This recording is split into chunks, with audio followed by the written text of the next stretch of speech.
Good afternoon, everybody, and welcome to the second after lunch session. Today we're sort of continuing the theme that we picked up in the morning around the big challenge, I guess, and ESG, and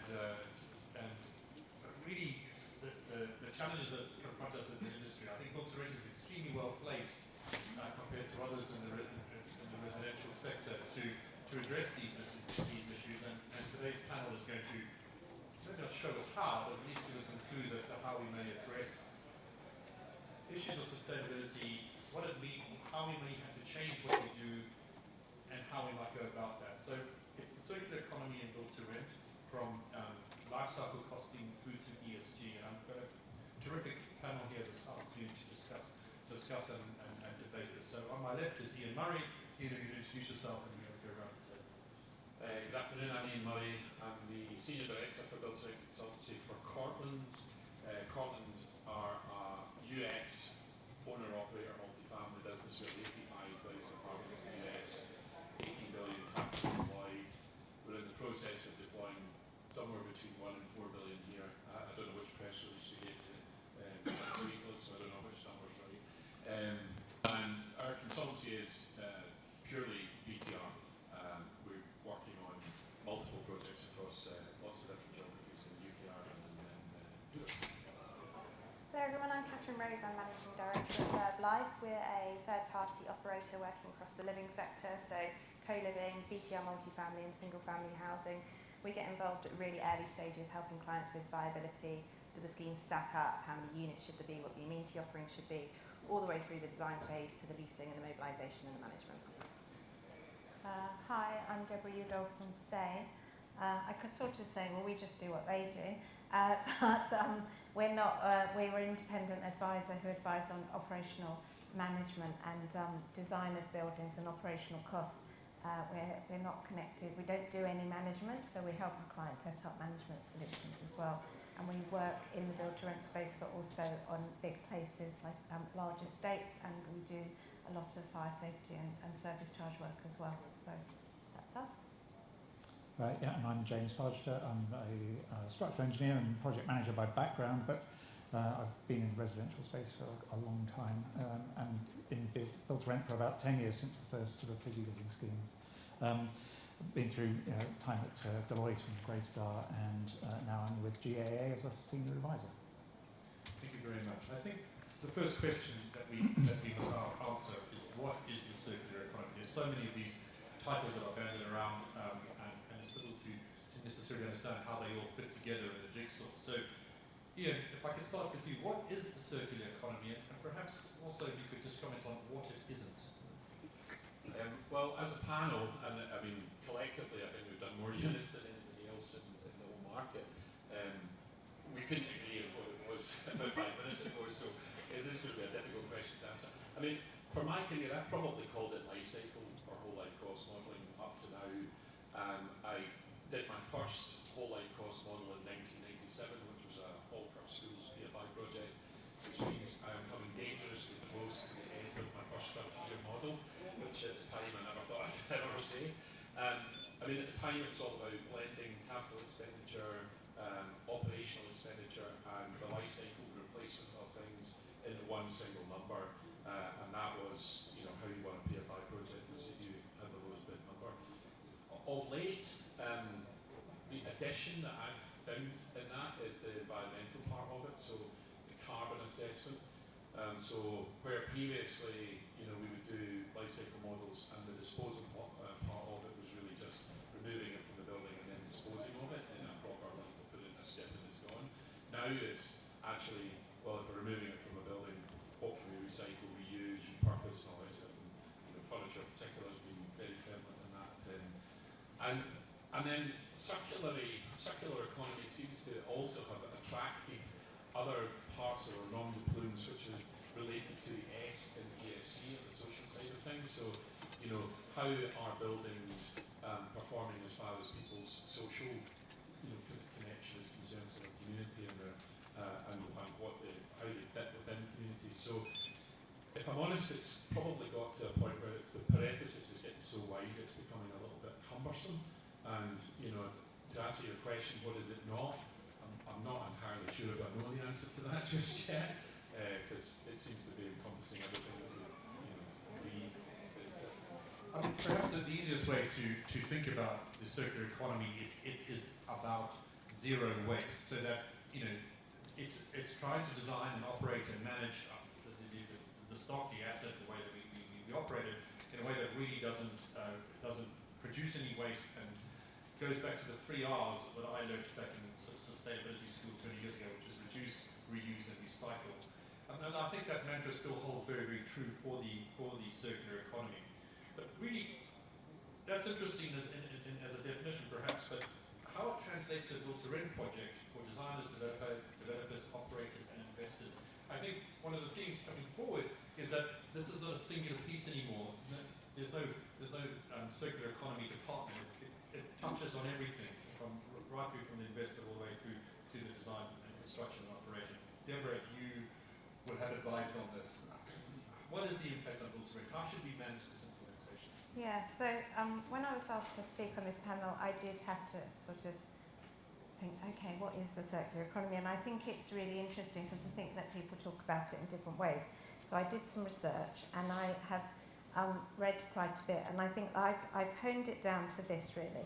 So the way that Build to Rent can sort of really embrace the circular economy, I think one of the big ways, and something that I really liked the idea of, is that when you design a building, you look at paying for performance rather than products.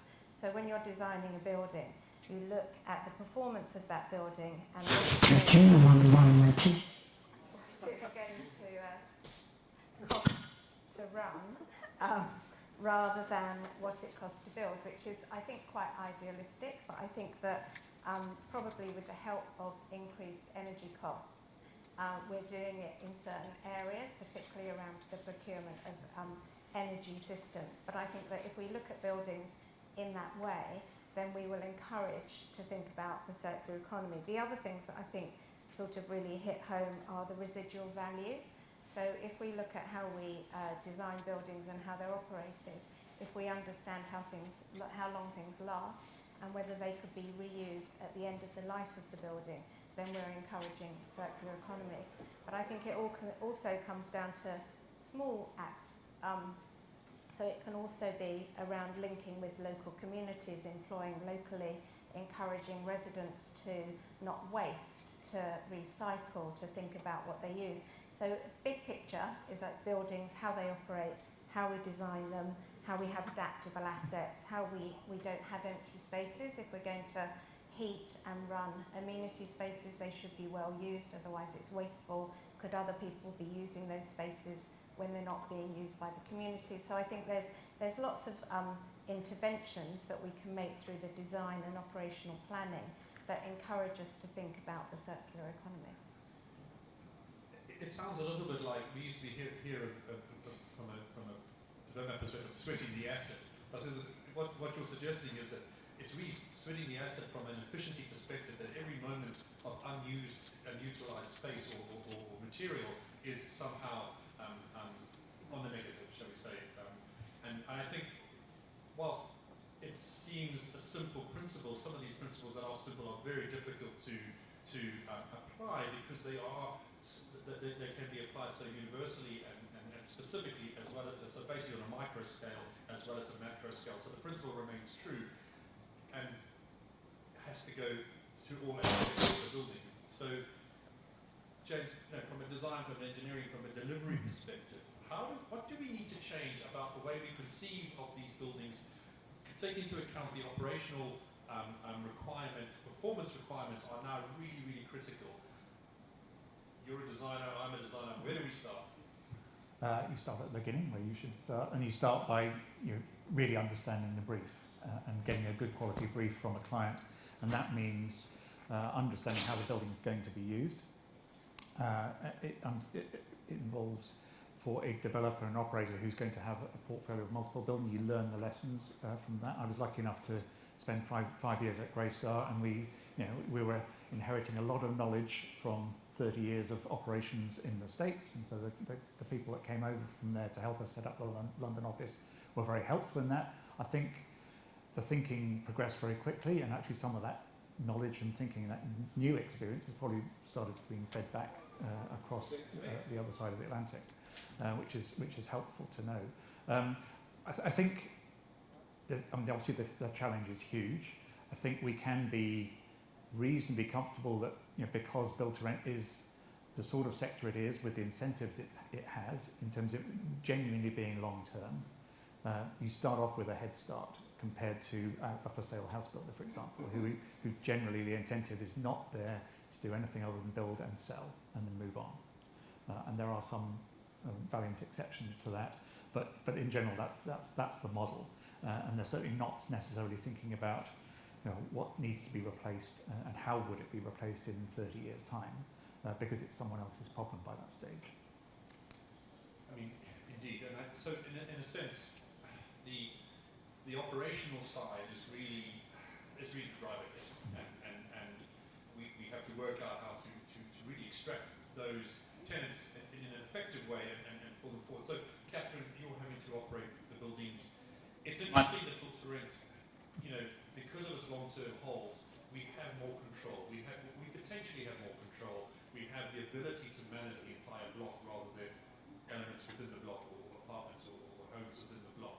But from an operator's perspective, what are you seeing as coming forward as the key issues? What do you want to see from the circular economy? How do we approach it from your side? So we are seeing the circular economy come into the operations, and it's in terms of, and I think this is where we perhaps disagreed about circular economy, and I was saying we need to put the renters first and the residents first, because happy renters, happy residents, as we know, stay longer. That affects the life cycle, so for repairs, maintenance, ongoing costs in the future. So I think it's really important that we think about how the building is going to operate when it's built, constructed, whether it is co-living or a house, single-family housing or multifamily, to making sure that we're not repurposing, reusing too early. So does that gym need to go in? Is that something that we should think about? And then how are we going to repurpose that gym in 10, 15 years' time? And I think from an operational perspective, we're absolutely getting in. So we're looking at second-hand stock now as to how we are going to recycle that, whether we're switching out kind of gas boilers for air source heat pumps, the impact that's going to have on the design. While we're in there, do we put a new kitchen or bathroom in if we've got a void? And then we're also looking at it from a budgeting perspective. So we are now producing budgets for 20, 25 years for institutional investors who are looking to hold it because they're factoring that in. So how long is that radiator going to last? How long is the carpet going to last for? And we're looking at the demographics. So it's absolutely seeping through into everything we're doing. Well, I actually totally agree with that. Not to disagree with it. I mean, I think to answer a bit of an earlier question that James just posed is, you know, how do you start this process? You start with the end in mind, and the end in mind is, well, how's it going to be operated? Who's going to live in it? How are they going to, you know, physically exist within it? And one of the most exciting things for me about, you know, the evolution of whole life cost modelling into the circular economy, which, as I say, I've been in for a very long time, is that the end use part of it is, you know, coming to the fore. And, you know, capital and OPEX and lifecycle quite often gets sat in different buckets. So you would have a capital project, then you have an operational project, then a lifecycle project. When they're all in a single bucket and under the single ownership or responsibility, that's when a shift can happen, you know. I just want to press you on this one. So I can see from the commentary that we have to rewrite the brief, very much so. I think we can all probably get that. But you seem to be suggesting that we have to rewrite the business case.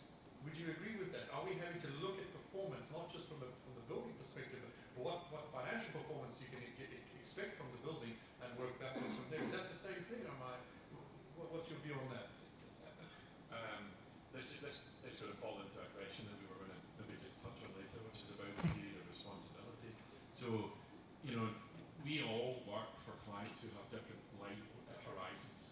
So some have very short-term horizons who are builders and the developers, and they want to get in and get out and then sell on. Some are funds that want to hold for and stabilise for 3 to 5 years, and some are institutional investors and want to hold it for 25 years. Ultimately, I think we all probably think it's going to end up in institutional long-term hands. Now, when it shifts ownership, previously this whole circular economy wasn't particularly, you know, of focus, because it was, you know, well, what is the value of this product right now, and we'll turn it over. Now we're seeing each divestment and each period length having an influence on what happens next. So, you know, the institutional hold over 25 years is actually going to have a big influence over what decisions we're making right at the front end of the development. And I think that is where that long-term operational hold, which is really where you make your money about, you know, operating stably with people that are enjoying living in their facilities and they don't want to move and they're comfortable and they like it. That is the nirvana. And now I think we're actually seeing that coming into, we're making developers focus on that and their horizons aren't that long.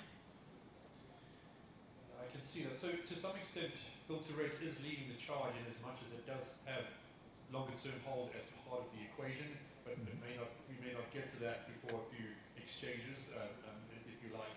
But again, one of the themes coming through in the conference was the golden thread of the Building Safety Bill, the platinum thread of the climate crisis and net zero. The circular economy really fits into that space. So how do we, I mean, we all recognize the need for that thread to run through. How do we adjust to its demands? And so what I mean by that is, I think in this period of transition where we're all sort of learning how to do this, we all have to make a bit of a shift. What sensible shifts, and let me put this differently, we all may need to take a little bit of a shift in our expectations. How do we manage that? How can we present that in a way that doesn't kill schemes, that doesn't create, you know, operational problems? How do we manage this process of transition? I think accreditation is a really big one because there's no consistency across the industry. So BREEAM, we're working with a client to get BREEAM Excellent, but that's because it's an office to resi conversion. You know, we've got EPC regulations coming in, we've got we did have the Code for Sustainable Homes. There's nothing that overwraps the residential sector, and I think that's really important because that will give clarity and benchmarking and I think we all love data in this industry, but you need to be able to measure it, and there's nothing out there at the moment that works, in my view, for BTR. I think also, I mean, what we, you know, the challenges we have is for the consultancy team to all be on the same page in respect of what the client is trying to achieve. And we know it's complicated because the challenges of delivering a viable scheme as well as delivering something that ticks numerous boxes now. You know, there's so many obligations, there's so many levels of obligation. But I think that the shift will be when you look at the design from not just an operational perspective in respect of a practical perspective, but also cost and longevity. And I think it's, I would say, from the teams of people that we work with, it's still relatively early days. So I don't think that we should sit here and everyone think that everyone's got this, because they haven't. And so I think that there's a responsibility for our clients and businesses for this to be part of a strategy that they deliver, and everyone needs to be following the same strategy, and we also have to be practical and realistic about it, because if you go into a room as an advisor and you have unrealistic expectations, then the chances are that it's just shut down and people don't do anything at all. So it's not baby steps, but it's steps towards this as part of a strategy alongside health and safety, fire safety, all the things that are being thrown at developers, investors, operators that are difficult to deliver. But I think it's really important that the team, the consultancy team that's appointed, understand that this is a line of strategy that you're trying to achieve, and therefore you question the decisions along this strategy, because otherwise we're not going to make any progress. It's only a problem that's going to become more in people's forefront, because as the sector matures, buildings are getting older. So we're going to start to see life cycle challenges where it wasn't thought about 5 or 6 years ago. So I think it's going to be an ever-increasing problem. Yeah, and I'd just chip on. I think regardless of what your initial timescale is, whether you're just a developer who's building it for somebody, but build to rent product is almost by definition going to stay in that sector for a while. So it doesn't really matter if your horizon is 5 years or 30 years or longer.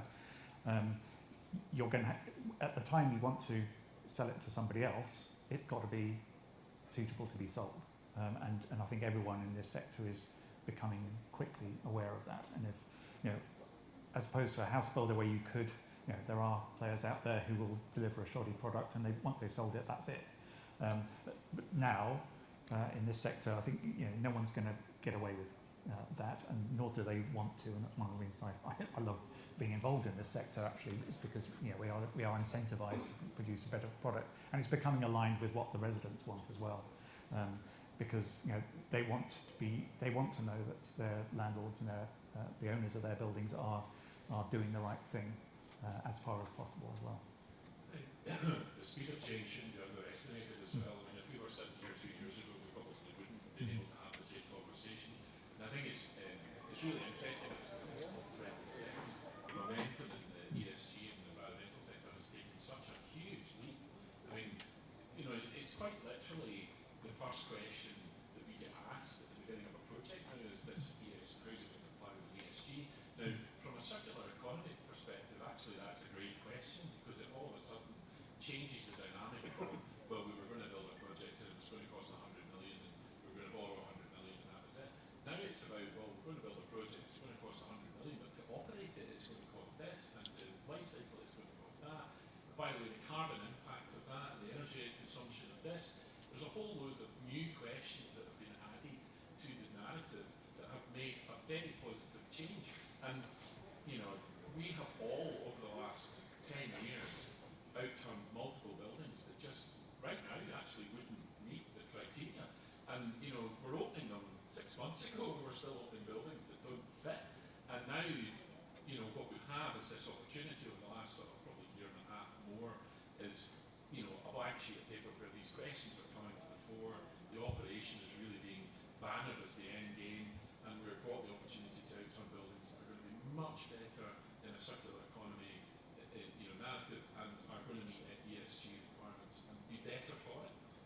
And sorry, are they always going to these BTR buildings? In 30 years' time, I thought Debenhams would be around BHS. What's the BTR block today going to be in 30 years' time? Is it going to be later living? Is it going to flip back to we don't have a crystal ball, so I think that's something else that just throwing out there. I think Deborah's point where to recognise that not just our industry in built-to-rent residential real estate, generally anybody in development at all, is at the beginning of a journey. Some people are further down that journey than anyone else. And we, as I suppose on a consultant side, have to be careful to take them thoughtfully down that journey. What's terrifically encouraging is that journey has started, even if perhaps we need to pick up the pace a little bit. And there is evidence that there are many early adopters. I think it's really important that we don't, again to the point of the UI hockey at the things, don't fear the humiliation of not having started yet. I think that was a really important part, because the human side of things is often the most difficult to get over. But let's just say we only do compliance. Let's say we only do the minimum because that's all legally we have to do. What are the risks of that, James? The risks as they stand at the moment, because the regulations are not as good as they should be, probably.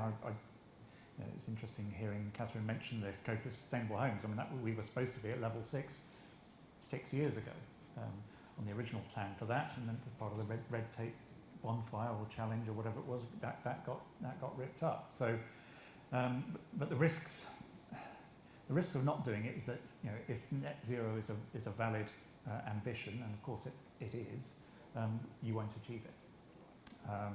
That's kind of the simplest way of putting it, probably. I think there's a lot of talk around, if you did this much more, there'd be a green premium on a building or an asset. I've always been uncomfortable with that word premium in this sector, whether it's rental premium or now green premium, because I just think, no, that's what a good quality product should be. That's the standard benchmark. Anything that doesn't achieve it, it's at a discount. So you're not achieving a premium. The rest of the market ends up in a discount. And I suppose the challenge for us is, for any of our projects, is to not end up at a discount because we didn't do the right thing early enough.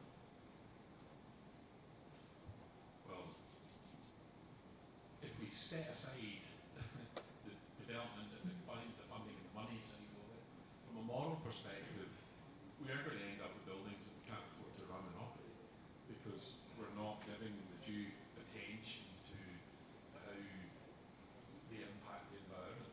And from a moral standpoint, I think if we don't do the right thing now, if we don't start now, we're going to continue to outturn buildings that just are failing.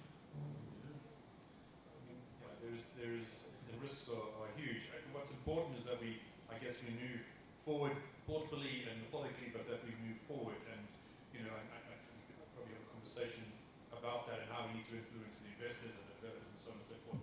But ultimately, we rely on the market to provide us with customers. And they built to rent, at least they are the source of revenue as much as anything else. Catherine, you're dealing with them all the time. Is this what they want? I think increasingly so. I think we're seeing at time of renewal, once somebody's been in that building a lot longer, they understand the benefits of having a well looked after, sustainable building. It's not necessarily the first thing that they can even search for when they look on Rightmove. I still think customers want location and price. I think that's what our residents are looking for. But I think once you've had that educational piece and doing that through the resident focus groups, residents apps, incentives, numerous ways that we engage with our residents on sustainability, I think then when they either look to move on or look to buy or renew, it's the top of their mind then. I think it's something that they didn't necessarily walk into a scheme understanding. We're seeing it an awful lot in single family housing as well. So low energy bills. There is the debate, I was asked very recently, if I've got a sustainable product with really low energy bills, can I charge more for that? So it goes back to the premium piece. Well, no, you can't have your cake and eat it. You might achieve higher rent because you've got a premium product which is in a great location, which is brand new, but you can't be charging more for having a low energy bills. And then there's the debate about all-inclusive rents, but that's a whole other story. I've had a single family housing client who are very, very close to finalising a design for a zero energy house. So it generates its own energy through its solar power and various other things. And actually, I can't imagine how attractive that would be as far as a market renter would be concerned. I'd buy one. There's evidence out there. I think it was Homeview's sustainability report made the point that the younger generation are unwilling to pay for a green product, if you like. That may be because they don't have the resources. The millennials don't always have the resources, and the older generations are generally becoming more willing to pay for a greener product. Certainly, some of the work that the UK have done with student providers and research that they have done is that the students just go, I thought it was in there anyway. So the expectation is that it's there. The question is not whether are they willing to pay for it or not. I think they probably would be if they had the resources. But there does seem to be a sea change in the customer base, if you like, in towards an expectation of a greener product, even if they can't always afford it.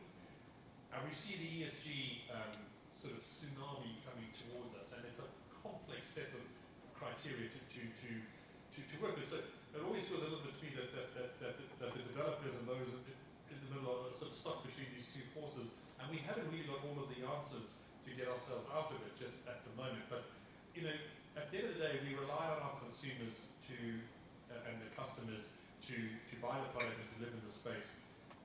What can we do to demonstrate the value of this to them, so that can spin around and go back and become a value add, or maybe not a value add, but a very clear platinum thread running through to the investors? How can we improve this? Because that to me is if we can get the circle going between the customer and the investor, we've sort of completed the circle. I think, this is such a big question over whether the consumer. It's quite weird. It's like my voice is being turned into a man's voice.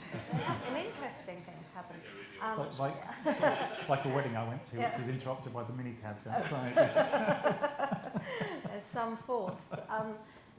It's lost my train of thought. It's whether the consumer understands. We go right back. Understands build to rent. But I think that the problem is with the product that we have is that a lot of the time there's not a lot of choice.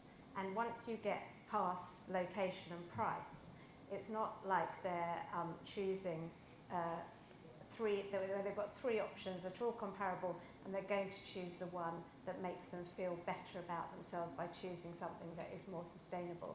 So it's quite a challenge, isn't it? Because a lot of the time our customers don't have a lot of choice, and if they do have, particularly at the moment, there's no choice because everything is full.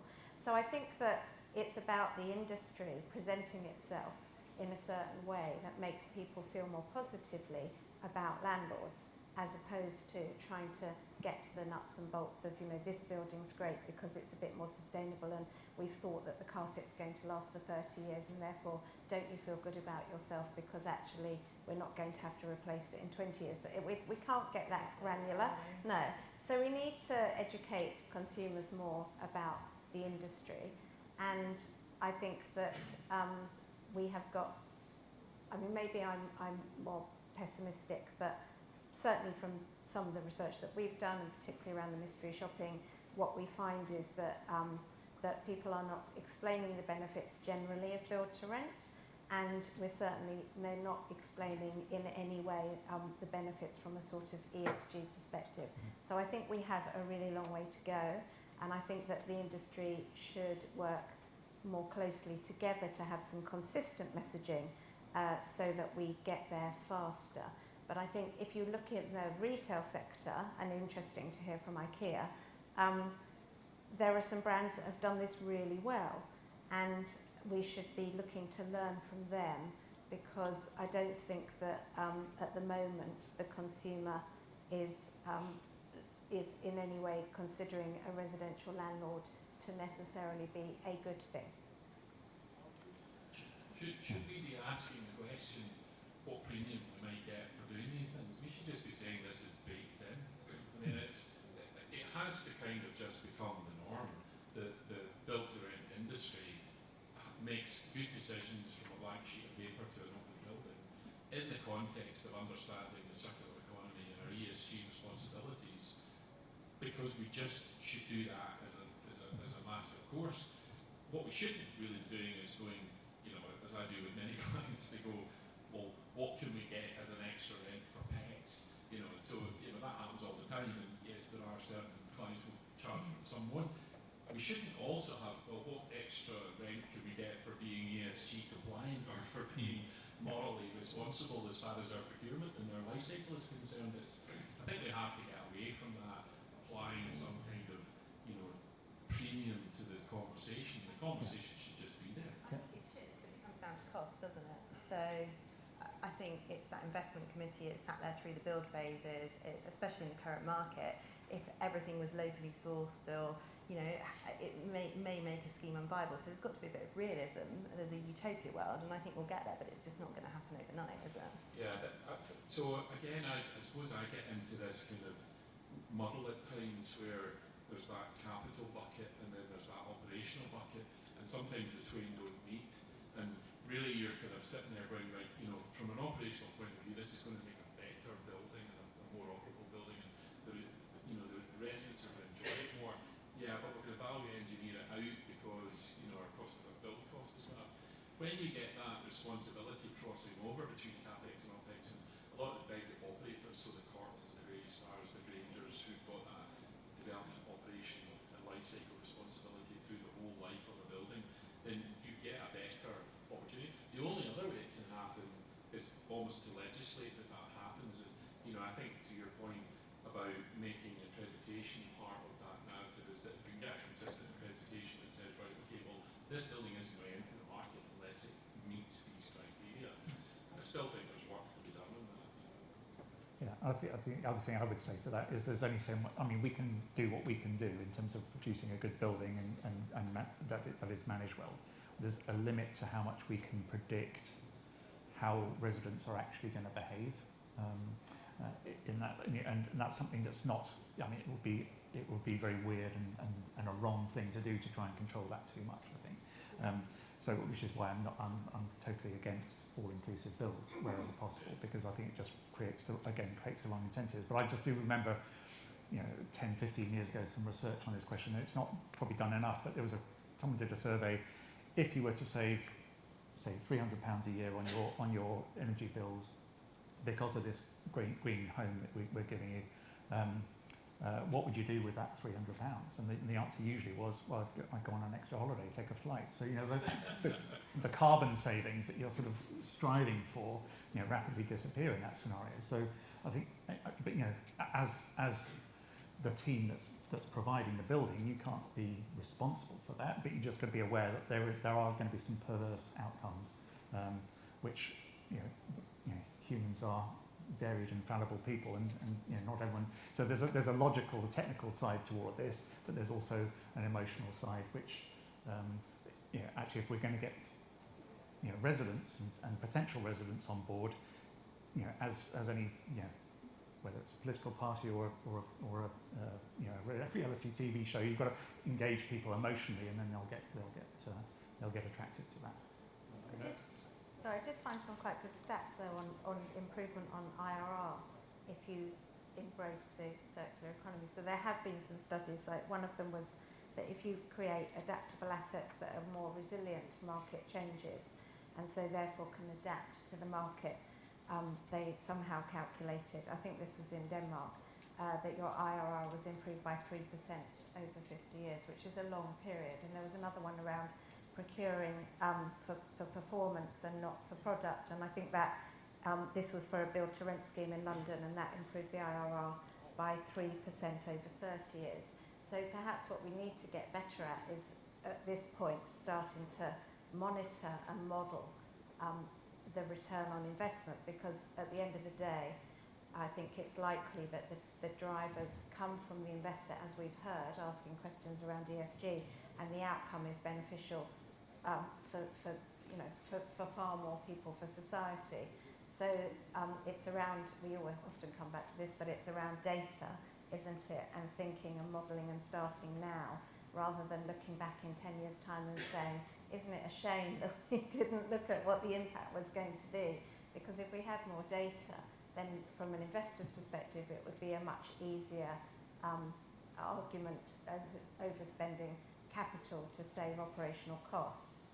And maybe the discussions in the investment committee would be easier to have. I mean, I think it's two very valid, incredibly important points there. Is looking at ultimately making a return on the IRR, but also the education piece that must go with it, and that's at all levels. Before we start to wrap up, are there any questions for the panel from the floor that we could take? I thought I'd be happy to the gentleman. You don't really much to shout. Can you hear me? Yep. Yeah. So a quick question about, and I suppose it's an engineering question. Is CHP still relevant and applicable today? And if it is, for how much longer? So just as the question is CHP still applicable and relevant for today? And if it is, for how much longer? Yeah. It's a really, I mean, it's just a really good question. I mean, I've been involved with schemes relatively recently that were, had gas-powered CHP, and at the time it was, the master plan and the concept design was done. That was the gold standard to work to. And I remember showing some people around from, a study tour from France, and they couldn't believe we were still doing that. So I think, it's whether you use the same infrastructure with a different energy source is something I'm not technically qualified to comment on, probably. But I mean, I think if the circular economy means anything, it's you kind of making whatever energy you're using, you're trying to minimise the energy you're having to put into building whatever source it comes from. I think the gas question is probably the one that rules it out as a choice, but there is one principle of CHP that I do think is what are valid, and that is the point of that centrally generated heat source that then is distributed around the building. Because I mean, if in the old days when we used to convert buildings for residential for sale into PRS and then into BTR, I mean, what you ended up with was a 300 unit building with 300 boilers in it, and that was worse. So actually having a centrally sourced heat source is a good response to that. So the principle's correct, the execution is going to be different. I mean, I'm not an engineer, but I probably disagree with that, because if you think about how wasteful CHP is and how underutilised it is, that I mean, we're definitely not working on anything new at the moment that has CHP in it, and we're certainly going more and more into individual systems in individual homes in order to reduce waste and use electricity.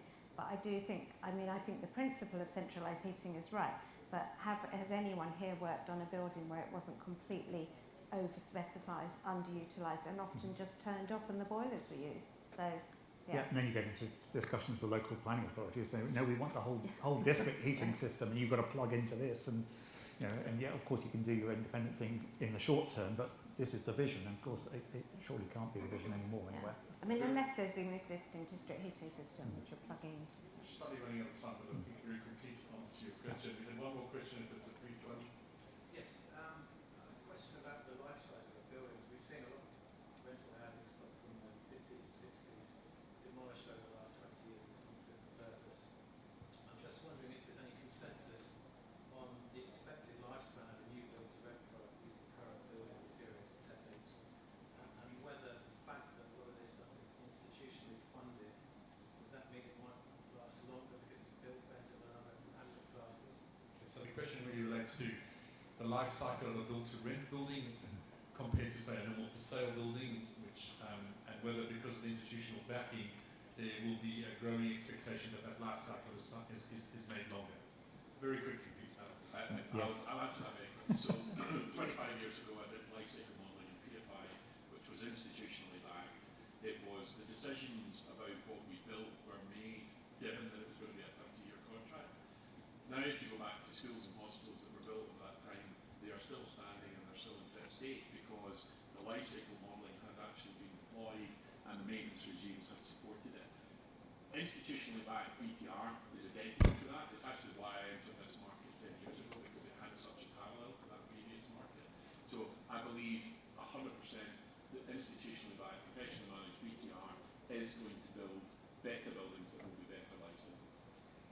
I think it's the professional management. It goes back to having the warranties protected, the engineers on site, the PPMs, and keeping that building immaculate. I think that's the difference. If you let something start to fall apart, it decays. So it's all about how it's operated. Yeah, I mean, certainly from a structural perspective, design period is 60 years standard, and most things hopefully would last longer than that. Maybe not the sort of system built stuff that was in the 50s, which was very embryonic in terms of that. But if you take a modern method of construction, modular thing now, that it is really, really well constructed, probably better constructed in terms of than assembled from the kit of parts on site, and that's partly to do with skills and labour force issues as well. But I think that is going to make longer lasting buildings, which are built better in the first place, and then because they're built to rent and well managed, they're going to be maintained better into the future as well. So they've got a much better chance than a lot of other things. So I think a very, very thought-provoking session. Really, it's about starting from a performance perspective and working backwards on the one hand, but also being realistic about what can be delivered on the other hand. Always complicated, always complex, but thankfully we have a panel up here who can probably help you through that process of the